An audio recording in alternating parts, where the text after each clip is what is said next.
எழுத்துக்கள் வந்து இரண்டு வகைப்படும். முதல் எழுத்து சார்பெழுத்து என்று இரண்டு வகைப்படுகிறது. இதுல முதல் எழுத்து அப்படின்னு சொன்னா முதல் எழுத்து என்னன்னா உயிர் எழுத்துக்கள் 12, மெய்யெழுத்துக்கள் 18 ஆகியவை வந்து முதல் எழுத்துக்கள். முதல் எழுத்துல உயிர் எழுத்து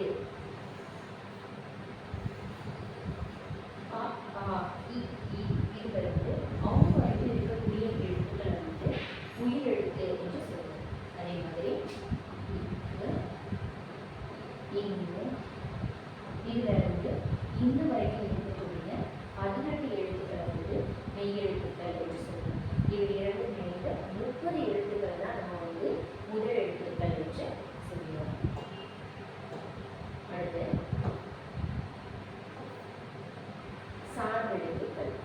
மற்ற எழுத்துக்களை சார்ந்து வரக்கூடிய எழுத்துக்களை வந்து நம்ம சார்பெழுத்துக்கள் என்று சொல்லுவோம். சார்பெழுத்துக்கள் 10 வகைப்படும்.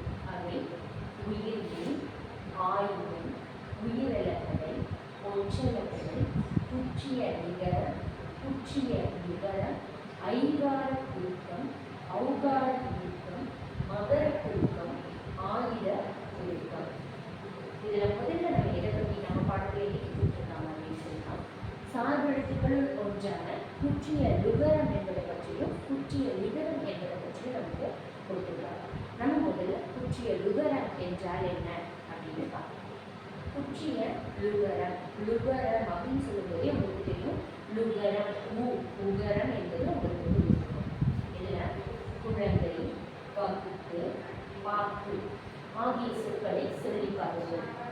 3 சொற்களிலும் பூ என்னும் எழுத்தை உச்சரிப்பது வேறுபாடு இருப்பதை உணரலாம். எங்க சொல்லி பார்க்கலாமா? குழந்தை, வகுப்பு, பாக்கு இப்படி 3 எழுத்துக்களையும் நம்ம சொல்லும்போது மாற்றங்கள் ஏற்படுறது, நம்ம உச்சரிப்புல மாற்றங்கள் ஏற்படுறத பார்க்கலாம். அவ்வெழுத்துக்களின் சொல்லின் முதலிலும் இடையிலும் வரும்போது முழுமையாக ஒழிக்கிறது. குழந்தை அப்படின்னு பூ முழுமையாக ஒழிக்கிறது. அதே மாதிரி வகுப்பு அப்படின்னு சொல்லும்போது அது முழுமையாக ஒழிக்கிறது. குழந்தை அப்படிங்கிறது வந்து முதல்ல வருது, வகுப்பு என்றத இடையில வருது. அது முதலிலும் இடையிலும் வரும்பொழுது முழுமையாக ஒழிக்கிறது. சொல்லி இறுதியில் வரும்போது ஒரு மாத்திரைக்கு பதிலாக அரை மாத்திரை அளவே ஒழிக்கிறது. இதுவே சொல்லின் இறுதியான பாக்கு என்று வரும்பொழுது இறுதியில் வரும்போது அதனுடைய ஒரு மாத்திரை அளவிலிருந்து அரை மாத்திரை அளவாக அது குறுகி ஒழிக்கிறது. இப்போ இதில் வல்லின உகரங்கள் என்னென்ன அப்படின்னு பார்த்தோம்னா கு, சு, து, து, உ, ரு ஆகிய 6 வல்லின உகரங்கள் சொல்லின் இறுதியில் வரும்போது ஒரு மாத்திரைக்கு பதிலாக அரை மாத்திரை அளவே ஒழிக்கிறது.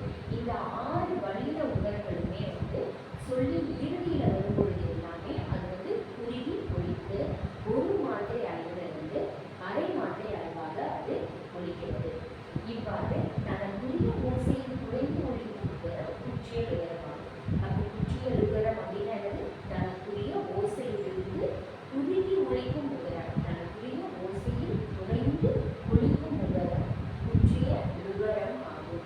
இதை எப்படி பேசுவோம் அப்படின்னா குருவை கூட்டல் இயல் கூட்டல் உகரம் குற்றிய லுகரம் அப்படின்னு பேசுவோம். இதற்கு எடுத்துக்காட்டு என்னென்ன அப்படின்னு பார்த்தோம்னா காசு, எட்டு, பயறு, பாட்டு, பண்டு, சால்வு இது எல்லாமே வந்து குற்றிய லுகரத்துக்கு எடுத்துக்காட்டுகள். மறுபடியும் திரும்பவும் குற்றிய லுகரம் அப்படின்னா தனக்குரிய ஓசையில் குறைந்து ஒழிக்கும் உகரம் குற்றிய லுகரம் எனப்படும். அடுத்ததான் என்ன இருக்குன்னா முற்றிய லுகரம். முற்றிய லுகரம் எது சொல்றோம் அப்படின்னா தனிக்குறி எழுத்தை அடுத்து வரும் வல்லின உகரம் ஒரு மாத்திரை அளவுக்கு முழுமையாக ஒழிக்கும். அதாவது தனிக்குறி எழுத்துக்கள் அப்படின்னு சொல்லிட்டு பா அப்படிங்கிறது தனிக்குறி எழுத்து, பாங்கிறது குறி எழுத்து. நம்ம வந்து குறி நெடில் என்பதை படிச்சிருக்கோம். குறின்றது குறுகிய ஓசையுடைய எழுத்துக்களை வந்து என்னன்னு சொல்லுவோம்னா குறி எழுத்துக்கள் அப்படின்போம். நீண்ட ஓசையுடைய எழுத்துக்களை வந்து நெடில் எழுத்துக்கள் என்று நம்ம சொல்லுவோம். அப்ப தனிக்குறில் தனித்து வரக்கூடிய குறி எழுத்துக்கள் வந்து பா, வி, கா இது எல்லாமே வந்து தனிக்குறி எழுத்துக்கள். இந்த தனிக்குறில் எழுத்தை அடுத்து வரும் வல்லின உகரங்கள் ஒரு மாத்திரை அளவுக்கு முழுமையாக ஒழிக்கும். இது எல்லாமே வந்து அதனுடைய ஒரு மாத்திரை அளவுக்கு முழுமையாக குறிக்கும். வல்லினம் அல்லாத உகரங்கள் எப்போதும் முழுமையாகவே குறிக்கும். இந்த வல்லின எழுத்துக்கள் இல்லாமல் வரக்கூடிய உகரங்கள் இருக்கு இல்லையா, அது எப்பவுமே முழுமையாகவே குறிக்கும். இவ்வாறு ஓசை குறையாமல் ஒரு மாத்திரை அளவில் முழுமையாக உழைக்கும் உகரம் முற்றியல் உகரம் எனப்படும். எடுத்துக்காட்டு புகு பு வல்லின எழுத்து, பசு சு வல்லின எழுத்து. இந்த மாதிரி தனிக்குள்ள அடுத்து இந்த வல்லின எழுத்துக்கள் வந்துச்சுன்னா அவை முற்றிய லுகரம் என்று நாம் அழைக்கின்றோம். அடுத்து குற்றிய லுகரம். குற்றிய லுகரம் அப்படின்னு சொல்லும்போது குற்றிய லுகரத்தை 6 வகையா பிரிக்கிறாங்க. அது என்னன்னு பார்த்தோம்னா நெடித்தொடர் குற்றிய லுகரம், ஆயுதத்தொடர் குற்றிய லுகரம், உயிர்த்தொடர் குற்றிய லுகரம், வன்தொடர் குற்றிய லுகரம், மென்தொடர் குற்றிய லுகரம், இடைத்தொடர் குற்றிய லுகரம் அப்படின்னு 6 வகைகளா நம்ம பிரிக்கலாம். நெடித்தொடர் அப்படின்னும் போது உங்களுக்கு நெடில் போது நீண்ட ஓசை உடையதாக நெடில் எழுத்துக்களை தொடர்ந்து வருவது. ஆயுதத்தொடர்னா ஆயுத எழுத்தை கொண்டு வருவது. உயிர்த்தொடர் உயிர் எழுத்துக்களை அடுத்து வரும் சுற்றிய லுகரம். வன்தொடர் வல்லின எழுத்துக்கள், அதாவது உயிர்மெய் எழுத்துக்கள் 3 வகைகளாக பிரிக்கும். வல்லினம், மெல்லினம், இடையினம் அப்படின்னு 3 வகைகளாக பிரிக்கும். அந்த வல்லின எழுத்துக்களை தொடர்ந்து வரக்கூடிய உகர எழுத்துக்களை வன்தொடர் குற்றிய லுகரம் என்கிறோம். மெல்லின எழுத்துக்களை தொடர்ந்து வரக்கூடிய உகரங்களை மென்தொடர் குற்றிய லுகரம். இடைத்தொடர் அப்படின்னா இடையின எழுத்துக்களை தொடர்ந்து வரக்கூடிய உகரங்கள் இடைத்தொடர் குற்றிய லுகரம் என்று சொல்கிறோம். குற்றிய லுகரத்தின் வகைகள் எத்தனை? 6 வகைகளும் அவை நெடித்தொடர், ஆயுதத்தொடர், உயிர்த்தொடர், வன்தொடர், மென்தொடர், இடைத்தொடர் என இவை 6 வகைகளும். அடுத்து நெடித்தொடர் குற்றிய லுகரம். இப்போ இந்த 6 வகை குற்றிய லுகரங்களையும் நம்ம தனித்தனியா பார்க்கலாம். அதுல முதலாவதா என்ன இருக்கு அப்படின்னா நெடித்தொடர் குற்றிய லுகரம். தனி நெடிலை தொடர்ந்து வரும் குற்றிய லுகரம் நெடித்தொடர் குற்றிய லுகரம். தனி நெடி எழுத்துக்களை தொடர்ந்து வரக்கூடிய உகரங்களை என்னன்னு சொல்றோம் அப்படின்னா நெடித்தொடர் குற்றிய லுகரம் என்று சொல்றோம். இவை ஈரெழுத்து சொற்களாக மட்டும் அமையும். இது எப்படி இருக்குன்னா 2 எழுத்து சொற்களாக மட்டும்தான் இவை அமையும் அப்படின்ற. எடுத்துக்காட்டு பாடு அப்படின்றது 2 எழுத்து, மாசு என்பது 2 எழுத்து, பாடு என்பது 2 எழுத்து, காசு என்பது 2 எழுத்து, ஆறு என்பது 2 எழுத்து. இதுல பா மா என்பது எல்லாமே நெடில் எழுத்துக்கள். அப்ப நெடிலை தொடர்ந்து வரும் குற்றிய லுகரம் நெடித்தொடர் குற்றிய லுகரம். அடுத்து ஆயுதத்தொடர் குற்றிய லுகரம். ஆயுதத்தொடர் குற்றிய லுகரம் அப்படின்னா ஆயுத எழுத்து, ஆயுதம்னாலே ஆயுத எழுத்துக்கள் என்பதை நம்ம புரிஞ்சுக்கணும். அப்போ ஆயுத எழுத்தை தொடர்ந்து வரும் குற்றிய லுகரம் ஆயுதத்தொடர் குற்றிய லுகரம் என்று சொல்கிறோம். இங்கே எடுத்துக்காட்டு கொடுத்தாங்க. ஏ ஒரு ஆயுத எழுத்து, அக்கு என்பது ஆயுத எழுத்து, அதனை தொடர்ந்து வரக்கூடிய லுகரம் எஃகு என்பது ஆயுதத்தொடர் குற்றிய லுகரம். அதே மாதிரி ஆ என்பது உயிரெழுத்து, அதனை அடுத்து அக் என்பது ஆயுதத்தொடர், து என்பது குற்றிய லுகரம். அக்கு என்பது ஆயுதத்தொடர் குற்றிய லுகரம். அடுத்து உயிர்த்தொடர் குற்றிய லுகரம். உயிர்த்தொடர் அப்படின்னா உயிர் எழுத்துக்களை தொடர்ந்து வரக்கூடிய உகரத்தை என்னன்னு சொல்றோம் அப்படின்னா உயிர்த்தொடர் குற்றிய லுகரம். தனிநெடி அல்லாத உயிர்மை எழுத்தை தொடர்ந்து வரும் குற்றிய லுகரம் உயிர்த்தொடர் குற்றிய லுகரம் எனப்படும். தனிநெடி தனியா இருக்கக்கூடிய நெடி எழுத்துக்கள் அல்லாமல் உயிர்மை எழுத்தை அடுத்து வரக்கூடிய உகரத்தை தான் நம்ம உயிர்த்தொடர் குற்றிய லுகரம் அப்படின்னு சொல்றோம். ஆ என்பது உயிர் எழுத்து இல்லையா. அடுத்து ரா என்பதை எப்படி பிரிப்போம் அப்படின்னா இக்கூட்டல் ஆ ரா அப்படின்னு பிரிப்போம் இல்லையா. அப்ப ஆ என்ற உயிரெழுத்தை தொடர்ந்து சூரியனா குற்றிய லுகரம் வரும்போது அது உயிர்த்தொடர் குற்றிய லுகரம். அதுதான் உயிர்மெய் எழுத்து அப்படின்னு சொல்றோம். சரியா. இப்ப இங்க 9 அப்படின்றதுல 9 பா என்பதை இப்போ கூட்டல் ஆ என்று பிரிக்கிறோம். அப்ப இந்த ஆவோட தூய்மை குற்றிய லுகரம் சேரும்போது அது உயிர்த்தொடர் குற்றிய லுகரம். கயிறு ஈ என்னும் எழுத்து. இந்த ஈ என்னும் உயிர்மை எழுத்தை நம்ம பிரிக்கும் போது ஈ கூட்டல் ஈ என்று பிரிக்கிறோம். அப்ப அந்த ஈ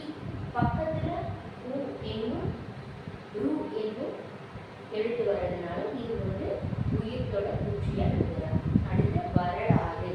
வரலாறு லா என்பதற்கு இல்குட்டல் ஆ என்பது குறிக்கும். ஆவோட ரூ என்னும் குற்றிய லுகரம் இணைந்து இது உயிர்த்தொடர் குற்றிய லுகரம். அடுத்ததாக வன்தொடர் குற்றிய லுகரம்.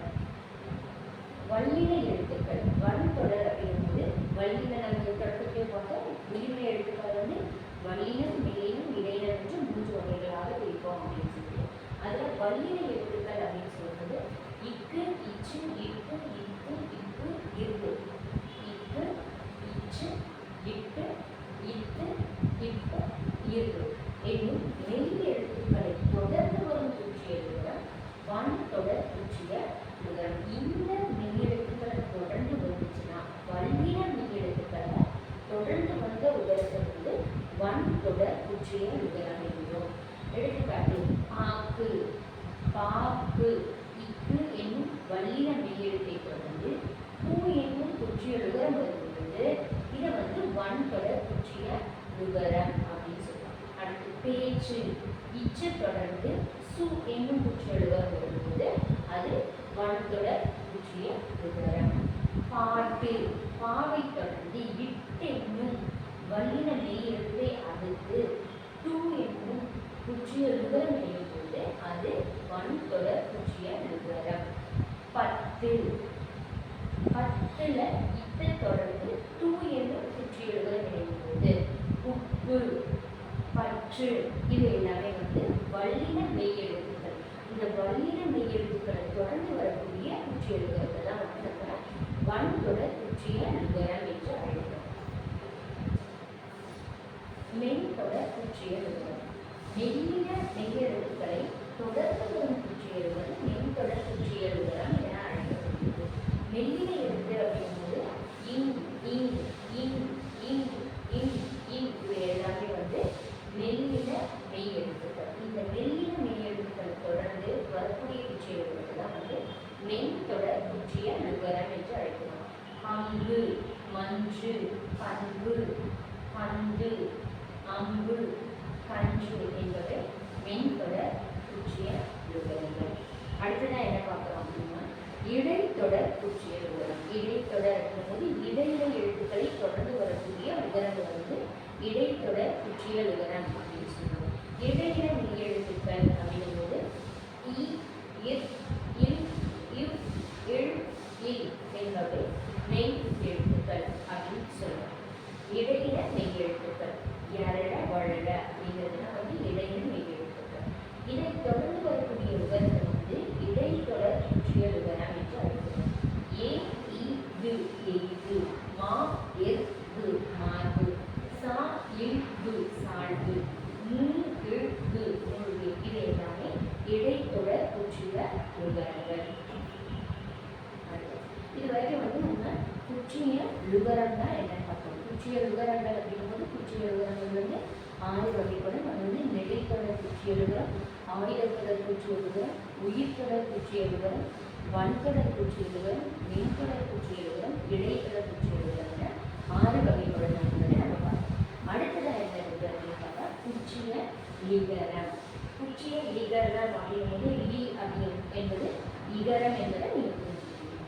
வரகு கூட்டல் யாது இந்த இரு சொற்களை சேர்த்து விரைவாக ஒழித்து பாருங்கள். வரகு கூட்டல் யாது அப்படின்றது வேகமாக சொல்லுது. வரகு யாது அப்படின்னு சொல்லுவோம். வரகு யாதுன்னு சொல்லுவாங்க. வரகு யாது அப்படின்னு சொல்லுவோம். வரகு யாது என்பதை ஒழிப்பதை உணரலாம். முதல் சொல்லின் இறுதியில் உள்ள பூ என்பது எழுத்து தீ என்று ஒழிக்கிறது. அந்த வரகு என்பதற்கு வரகு என்று ஒழிக்கிறது.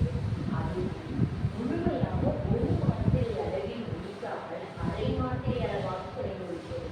அதுவுமே வந்து பூ என்று வரும்போது ஒரு மாத்திரை அளவா ஒழிக்காம தீ என்று வரும்போது அதனுடைய ஒரு மாத்திரை அளவிலிருந்து அரை மாத்திரை அளவாக அது குறைந்து ஒழிக்கிறது.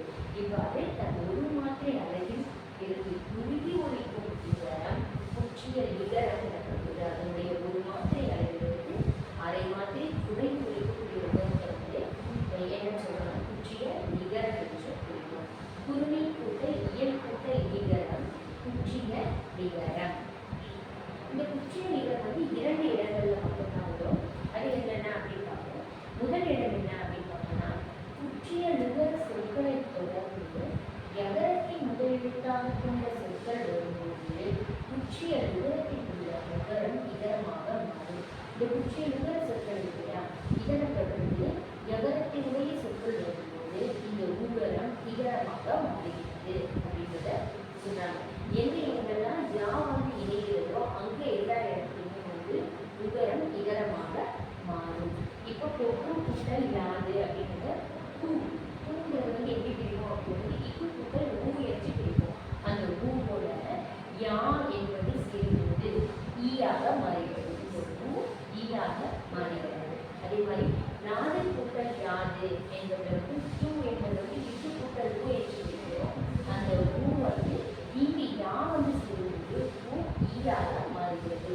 நாடு கூட்டல் யாது நாடு யாது என்று மாறுகிறது. அதே மாதிரி அடுத்து தோப்பு கூட்டல் யாது அப்படின்றதுல பூ என்பது வந்து இக்கு கூட்டல் ஊ என்று பிரிக்கிறோம்.